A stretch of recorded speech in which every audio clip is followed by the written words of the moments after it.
प्रबल वर्षा पवन ले भांगिला hoarding structure राजधानी भुवनेश्वर और स्टेशन बाजार दुर्गा पूजा मंडप सामने दृश्य देखुंत ये जो होर्डिंग स्ट्रक्चर टी रही जिते संध्या समय प्रबल वर्षा होता ता बर्तमान खसी पड़ी और सौभाग्यवशत कहीं आहत ही ना निर्माणाधीन अवस्था लुहा स्ट्रक्चर टी भारी एवं ताकू निर्माण अवस्था रखा जाता वर्षा पवन हवा फल से खसी पड़ी पर दृश्य आप देखुंत गोटे कार बर्तमान भांगी रुजी चुरमार हो गोटे बाइक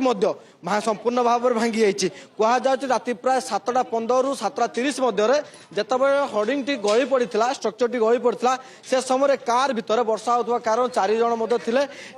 सौभाग्यवशत से बंची जाइंट बर्तमान जब कहवा स्ट्रक्चर को खोलबार लगी पड़ते जो कर्मचारी मैंने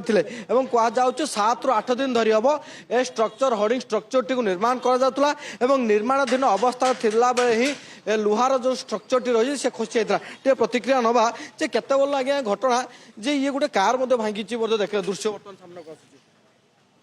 भांगी हवा पवन आउजीगला आउजीगला एति किसी ना ए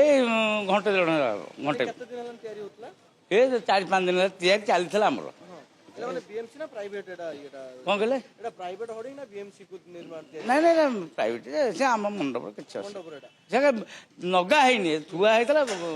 स्ट्रक्चर निर्माण होता लुहार पूरा स्ट्रक्चर टी पाखे ओजन केते हम यार ए ओजन के 10-15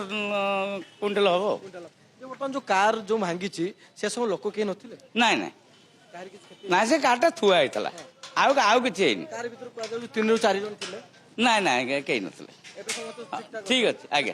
कार किसी ना स्ट्रक्चर बर्तमान संपूर्ण खोला हाँ ये 10 मिनट खोला निश्चित भाव आप शुणुले प्रतिक्रिया शुणुले स्थानीय प्रतिक्रिया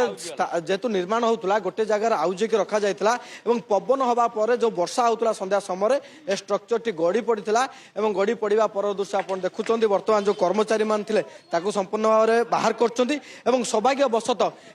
कहीं आहत ही ना अल्प समय भर संपूर्ण भाव में स्ट्रक्चर टी खोल